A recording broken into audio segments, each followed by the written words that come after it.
Five Nights at Freddy's 3 is a weird title to talk about. It was supposed to be the final game, the final chapter, if you will. I'm not sure how a game like Five Nights at Freddy's has a story that ends in this manner, but you know what? You do you, Scott.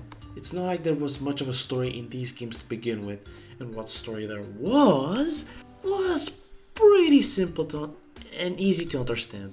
Damn, those were some good times back when everything was vaguely straightforward. Now look at the mess we're living through right now.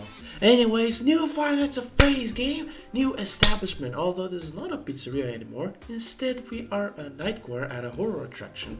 You know, like the haunted houses in those theme parks. And I gotta say, this place looks pretty cool. It feels authentic. One can say it's a bit too much. Alright. This location does look pretty sick actually.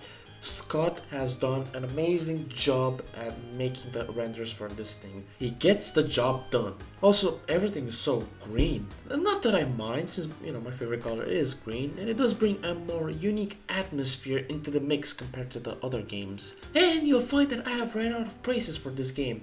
I still have some, but they are bundled. In my opinion, but I think most people can share this sentiment. Five Nights at Freddy's 3 is kind of bad.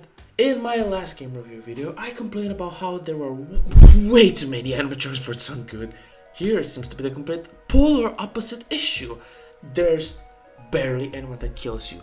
The only animatronic that can kill you is Springtrap. So let's talk about him. Springtrap, aka William Afton sometime in the past, is the sole animatronic that can kill you. Which is a shame because he has a killer design, but his AI is so fucking strange. So there are no doors to close and no mask to use. To fend off Springtrap, you use audio lures to attract him into a different room and keep him distracted. It's kind of funny that he walks through the establishment like a dog. However, some other times he is quite literally the Flash. Not even 5 seconds into the night and I'm already dead. To make matters worse, there is a fake Springtrap on the premises as well. Never mind the fact that that's completely unfair considering you have, other animatronics assisting him. You can't even tell which one is which. And when you do have complete control over him, the only viable strategy is to just make him sit in this corner of the map and have the vent snare shut off.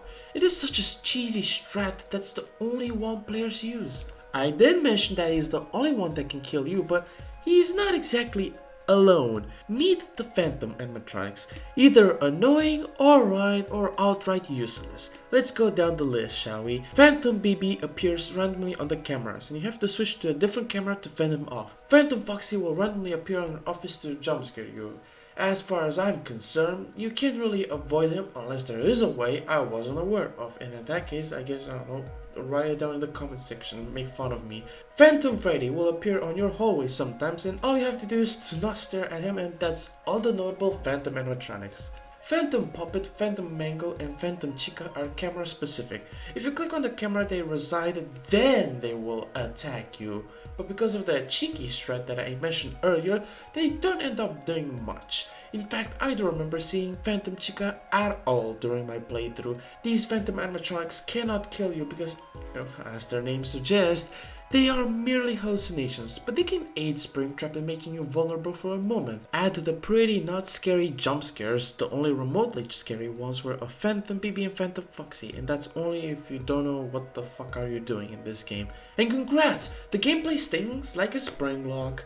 Speaking of gameplay, and this is really frustrating, let's quickly mention the maintenance panel. You have 3 things to watch out for. Your audio lures, which are important to distract Springtrap, the camera system so you can see something on the cameras, and the ventilation system, something that phone dude told us to be careful.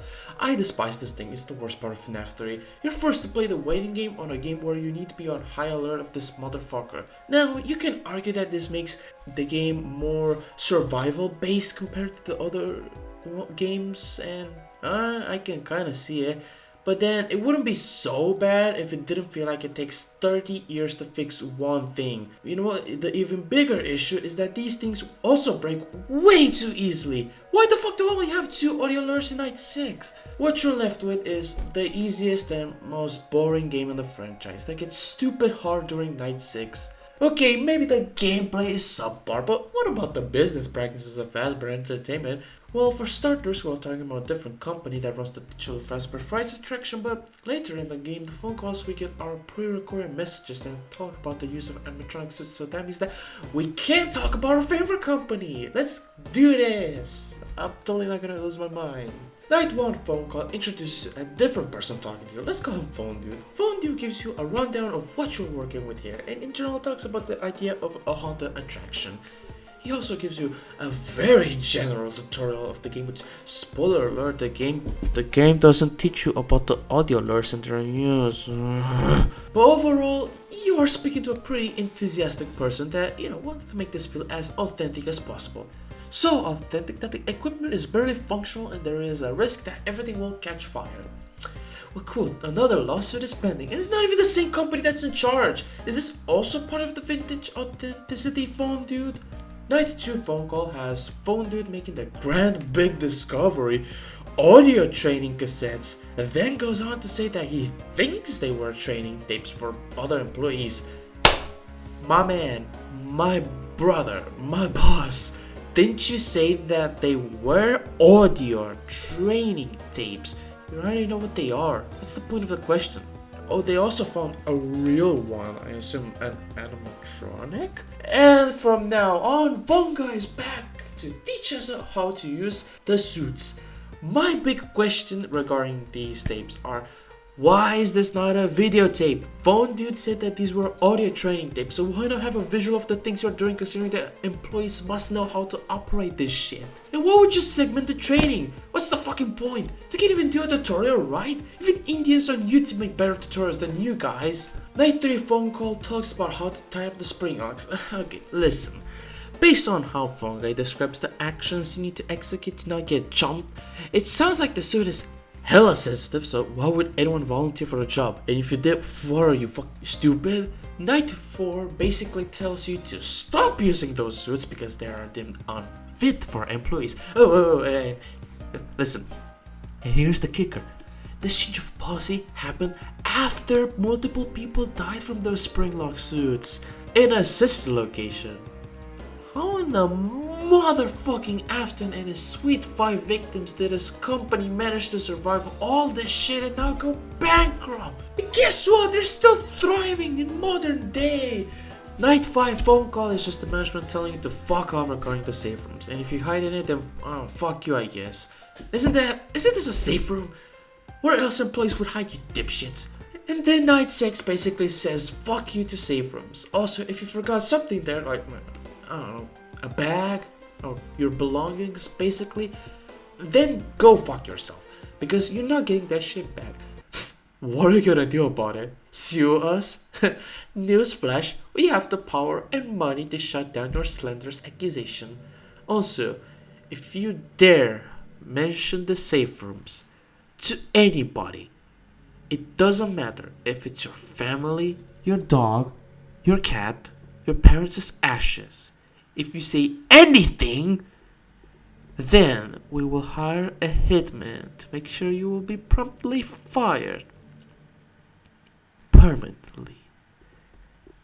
Thank you for understanding, and as always, remember to smile. You are the face of Freddy Fazbear's Pizza.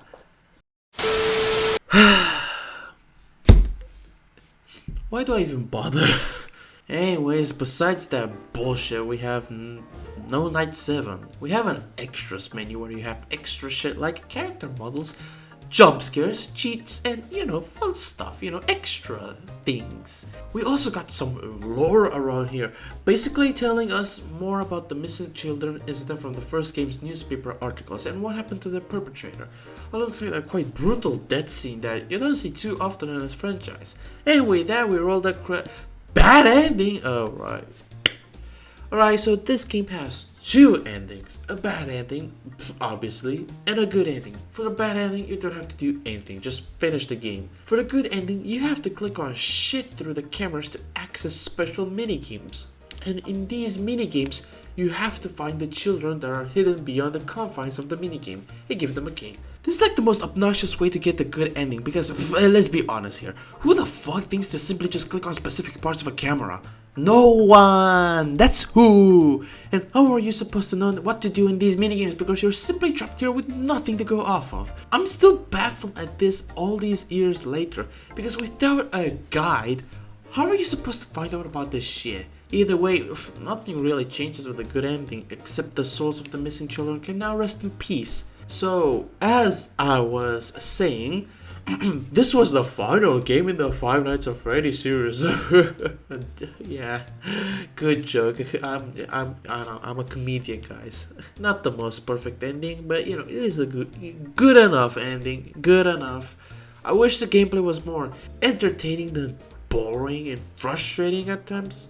So guess what happened next?